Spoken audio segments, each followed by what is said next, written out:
And of course we come to the granddaddy of horror icon characters, Michael Myers. More so the newer versions or the newer trilogy. Halloween is one of the better franchises out there, but for me it's still not number one. It's definitely number two, and the 2018 movie really pushed that up there for me. I felt that a lot of his movies he just stabs and wasn't much variety to any of his killings, especially when you do a series watch through. It kind of got a bit dull, repetitive, but especially with these, more so these two, Halloween Kills, Michael Myers really shows that you don't need variety if you're going to be a brutal son of a bitch, and that's exactly what he does. He is brutal, and I love it. You get the Judith Myers tombstones, hands, pumpkin that does glow, the carved head, spare mask, and obviously all his different weapons. Halloween Kills has my favourite version of Michael. The burnt look, I just absolutely love it. I think this figure is awesome. The baseball bat, the different weapons, the bandaged up hands. In Halloween Kills, he's brutal, does not hesitate. Just him killing people. Yeah, that's what I want in a slasher movie. Just him brutally killing people. That's great, that's what we want. Then of course, Halloween Ends. Yeah, in terms of movie, the less said, the better. This figure, he still looks pretty cool. I do like this look of him, the dusted moulding version of him, and I really like the weathered knife we get. There's a photo I did take of all three of these guys. Halloween with his clean blade, kills with a blooded one, and then ends with the weathered rusted one. If you get this guy, you can always put one of these masks on a Halloween 2018 figure to have the custom of Corey. If you were that inclined in having Corey as a custom figure. As a collection, these three together look really cool and great Halloween figures. I do want to get Laurie Strode figure that was part of the Halloween 2018 set. The last time I saw her, I decided to grab a Friday the 13th figure to puff up that collection instead, and I haven't seen her since, which is kind of a shame because I've seen many Friday the 13th figures, so I kind of wishing that I got Laurie instead. And I also want the Loomis figure. And then next up we have my favourite horror franchise, and I have pretty much all of the Jasons, so I'm going to have to do this one in parts because there's just too many to fit all in one. Yeah, we'll start with part 2. This figure, when I first saw it, I wasn't impressed. I didn't like the look of it. It wasn't one that I had any intentions in getting for my collection, as at the time I wasn't looking to have them all. I just wanted to get the ones that I liked. And then I saw him in the store and I thought, okay, I get him just to finish the collection, and upon getting him out and looking at him, I actually really like this figure. It's probably one of my top 3 favourites out of the Friday the 13th figures. You get the campfire, and you get some fire so you can have it either burning or just logs, and you get the pitchfork, pickaxe, his machete, knives, a Pamela head, and the mask, of course, without the hooky mask head that he has in the dream sequence at the end. This is a pretty good figure to have, and it's one of the more different looking ones. Jason generally has a shirt, jeans, and this is the only one where he's wearing overalls and a checkered shirt. After 2 we go for 3, and per the 80s and everything around that era, if it was the third one, it was 3D, Jason doing a little boogie. And of course this is the same one I used for my pink Jason custom. This was actually brought for that one. As you can see, he's still sort of tied up in his box, but I thought, well, I've got him opened already, I'll use that one instead. Plus this Jason has same size legs, so he will be able to stand properly, as opposed to my pink one that has the Neca curse of their figures never been able to stand. And this one's pretty cool, an iconic figure to have in terms of it being the first time Jason gets his hockey mask. And of course you get the harpoon gun, more pitchforks, axes, and of course the machete on the back, the different poses.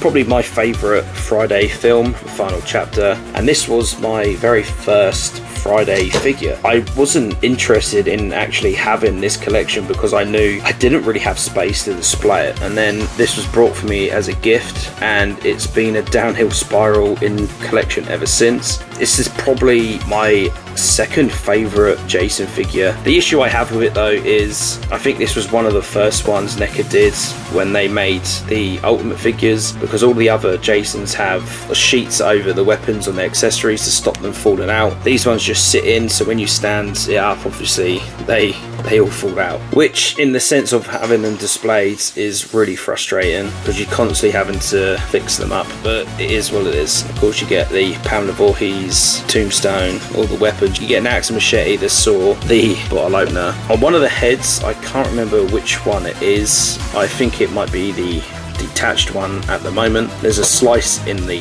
side of the face where you can place the machete, the knife, the axe, and I believe it does show you on here. So I have him in his death motion, which is a really cool feature to have, and of course different weapons you can have for him. And then of course after Jason dies, they decide to keep the franchise going because money, and we get two different figures for this one. First one is the dream sequence or nightmare sequence of Jason. Tommy Jarvis has the nightmare at the beginning of Jason coming to life and killing him. He bursts out of his grave. You can have the dirty mask with the worms on, dirty mask, clear, standard bloody mask, and then the movie poster mask from this. Of course you get the blooded axe that he has, some other weapons, the makeshift tombstone for him. This was one of the figures that I had no intention of buying. I wasn't too impressed with the fact that it's basically just part 4 but looking a bit grubby, looking a bit wet, and different masks, so I wasn't too fussed about not having this one.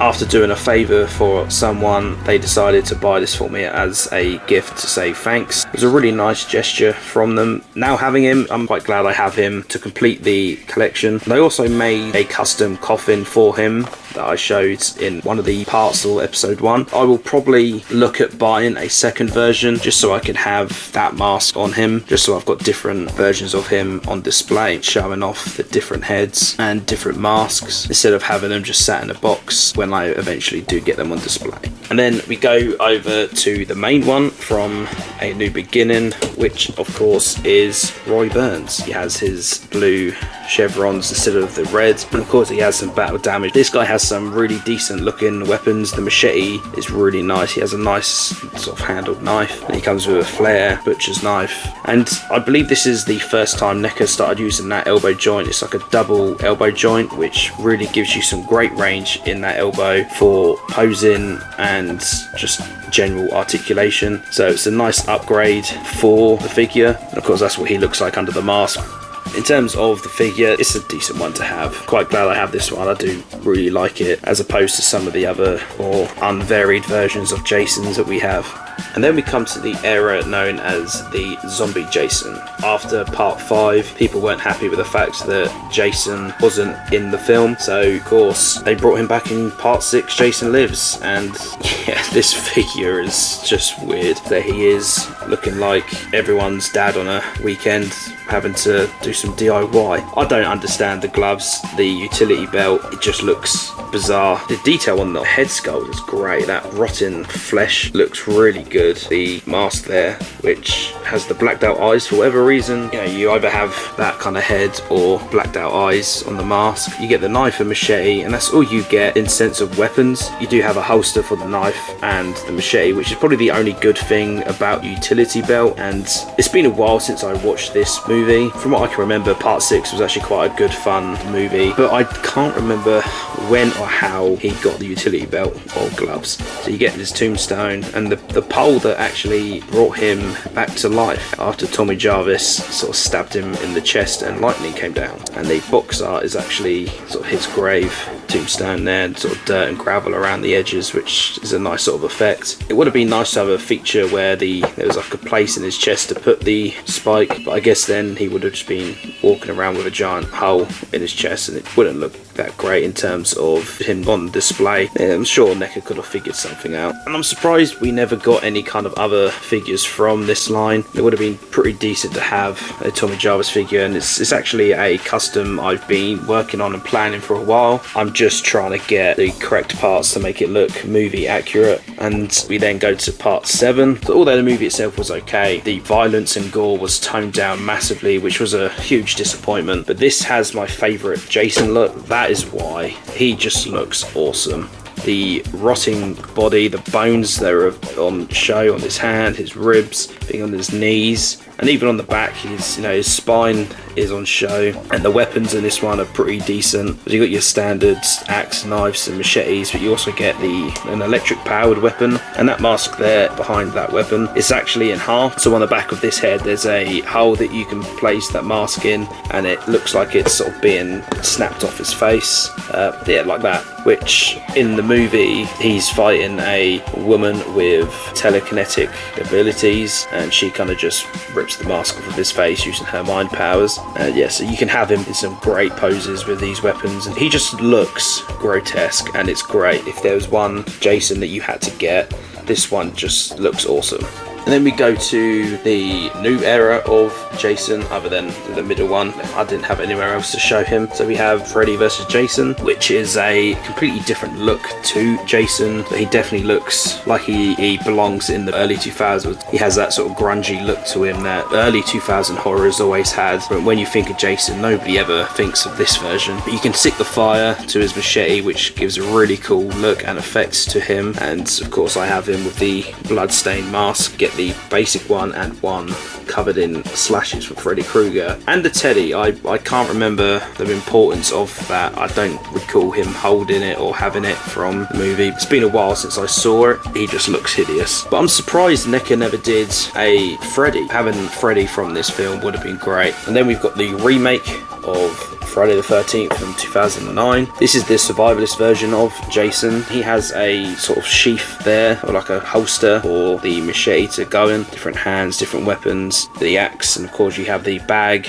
and the mask version. And in terms of scariest Jason, this is probably the version of him that is the most scariest. He's quick, he's brutal, he's intelligent, and he shows that quite well when he hears a noise or he sees those bags and he starts turning on the lights and just frantically looking for people. I'm sure classic Jason isn't an idiot. He doesn't really show that intelligence or awareness. This remake was probably one of the better horror remakes that we've had in a long time. It really combines the first 4 movies into one, and we get sort of the best of Jason in this one version. As a figure itself, it's pretty decent. And of course this one is the 8-bit version from the game, but this is still factory sealed, so I haven't ever had the chance to open this. I'm toying with the idea whether I should or not. I really want to see what this guy looks like and have him out. The cyan blue mask, the purple body and face, the glowing weapons. There's 2 versions of this, one where it's just the basic Jason, the weapons, and then there's one that comes with Pam's head and I believe plays music when you open it. I don't know which version I have. I'm guessing I just have the standard version. I am thinking of hit up eBay, get a second one and have an open one to display, as well as keeping this one sealed. As a collector, having a sealed rare figure is pretty cool to have in the collection. And just like the Jasons, I'm going to have to do my Predator line in parts because there's just too many to show. So first of all, I will go with my Jungle Hunter Predator creature from the very first movie. I love this guy. I absolutely love the Predator movie without any kind of hesitation. As soon as I saw him, pick him up, and I don't think I've even got him out of the box yet. It's just how iconic that helmet is. Even the face of the Predator, just the way he looks. Of course you get the skull and spine, different weapons. I think it's for his plasma caster, the plasma bolt itself, different hands. In terms of Predator figures, Neca have done a lot, but this is definitely one that you should own. And then of course we go to the Concrete Jungle Predator from the PS2 game. Frustratingly, when I brought this, I found out it was a knockoff, or at least I was told that by a Predator group that I'm in. The price that I got this for was priced up based on it being an official Neca figure, and that's how it was advertised. But unfortunately, that's what happens on places like eBay. You're going to get sellers that just aren't honest, which is a real real shame. Much as it is frustrating, this is such a rare figure to have. If I can't have the official figure, at least I've got a version of him to have on the shelf. The quality isn't that bad. I mean, usually knockoff figures, the quality is terrible and the plastic just sort of snaps at every point, but I've had this guy out a few times and had a good play around with him, and he seems to be holding up alright. It is what it is. And then we have Predator 2. It's the Lost Tribe. I only own 4 from the Lost Tribe. I've come very late into collecting these. I'm mostly after the movie versions, and although a lot of these guys weren't massively in the movies, they are part of the Lost Tribe, which was represented by the end of Predator 2. So that's where a lot of these guys are meant to be from. So we have the Ultimate Armored Lost Predator, and this guy is awesome. Just the way the armor looks, the unique sort of paint style for the creature's face, and he comes with this really awesome sword. I think he's the only one that comes with a sword that I've seen. I could be wrong, and I probably am wrong. See, that's where he looks like with the sword. His eyes light up red. There's a switch on his mask somewhere that you push to light his eyes up. But yeah, so he doesn't have any wrist blades. He has that awesome sword, and this is a great looking Predator, and I believe it's the first one in the Lost Tribe. It was the Ultimate Scout Predator. So this one, Lost came with the sword. He has a rifle. Even still, I can't figure out how the hell to get him to hold it. I had a few play arounds with it, but I could never figure it out. And he has the iconic Pred 1 helm, which is quite interesting, but clearly looks completely different. There's him holding it, but I could never get him to do it. Clearly just doing it wrong somewhere. We have this guy, which is the Stalker Predator. His helmet is awesome. Got a nice sort of colour for the Predator himself as well. And as the Stalker, doesn't have any swords or rifles. He just uses the smart discs. Of course, he gets a skull and a combi staff, I believe that is there. Long one there as well. He's got pockets and holsters to hold the smart discs in. And this is the Ultimate Elder Predator. I think this is the leader. Just looks awesome. Correcting earlier, he has a sword as well. You can see that in there, but he has a sheath there for it. I mean, this guy's still tied up. I haven't had this guy out. He's got 2 different masks. Both just look awesome. And he does have the pistol that is given to Danny Glover at the end of number 2. It's an awesome thing to have. Out of this line so far, he's probably my favourite. So I'll start with the Alpha Predator first. So this is their 100th anniversary edition. So this was the 100th Predator that they made. Now, although this isn't a movie version of a Predator, the armor, the bone weapons he has, the mask, it is actually the creature that was originally meant to be the Predator. So if you've ever seen behind the scenes photos of Jean-Claude Van Damme wearing a suit, and that's basically what this creature is. All of his weapons are bone related. The throwing star there reminds me of Jeepers Creepers a little bit, having these bone weapons, bone claws, all created from the creature that he hunted and killed. See, that's why he's known as the Alpha Predator. I had a lot of issues with putting that mask on. It just wouldn't fit on his head. It's just waiting to find that sweet spot where it is sit. I kind of lost patience after trying and gave up. I think he looks pretty cool without the mask, so it's not necessary for him to have. We then have the latest one, which is Prey. In the UK, it's on Disney Plus. This figure is awesome. The weapons on this guy are great, and I haven't got him out of the box myself yet, so if I ever do figure reviews, this would be one that'd be quite exciting to see, because it'd be getting my sort of reaction firsthand, as I haven't actually seen this guy out of the packaging properly. This figure just looks great. So going on from movies, we move into more of the game realm. I guess probably should have done these after Crash and Nathan Drake, but oh well.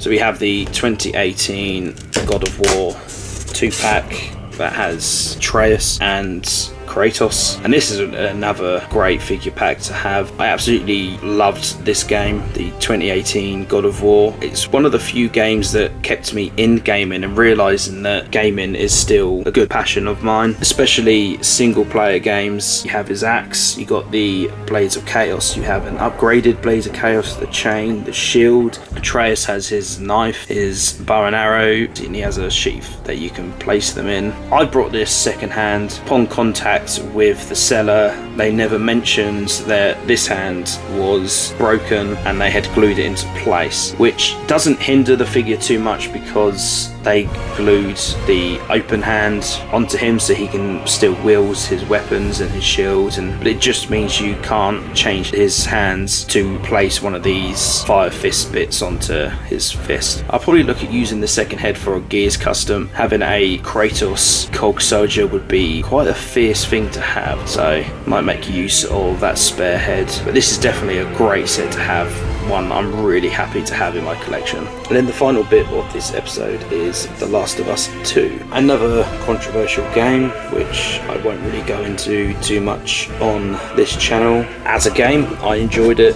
I thought the story was pretty good. It was a good follow-on from the first one. Of course, we have Joel with his machete, shotgun, his axe, little knives, change of hands, pistols, bow and arrows, the rifle, and Ellie. Another great 2-pack to have in the collection. I was extremely late to the party for this game, and around the time of the 360 PS3 era, I was all about the 360 simply for Gears of War, and I stuck with the Xbox pretty much ever since. Towards the end of the PS4's life cycle, I managed to buy one. That was when I decided to start catching up on the Sony exclusives that I had missed out on, and that included The Last of Us as well. I didn't actually play the game until about a month before the release of the second one. I didn't have that time spent with Joel replaying the game. I played the first one, waited a week or two, played the second one. I wasn't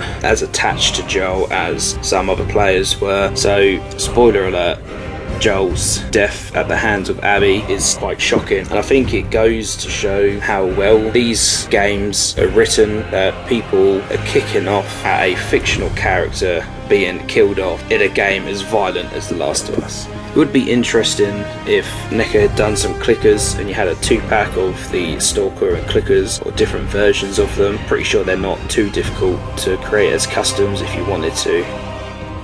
So that is everything for this episode. Hopefully my voice wasn't too much of an earache for you guys to sit through and listen to. I am hoping to keep this series going as it stands. I am in the process of a career change, so unfortunately, as much as I want to keep this series going every Wednesday, I may not have the time available to do that, as all spare time is going to be pushed towards this new career. I've got some studying that I need to do. Worst case scenario, I will be hoping to get these videos out fortnightly, so every other Wednesday. But going forwards, in terms of my collection, it is now purely all my gear stuff. This is where we're getting into the really bulk of my collection and the stuff that people have been waiting to see, and I can't wait to go through that properly and dive into the collection, as I haven't actually gone through it myself in a long time. So if you are watching and you want to stay tuned,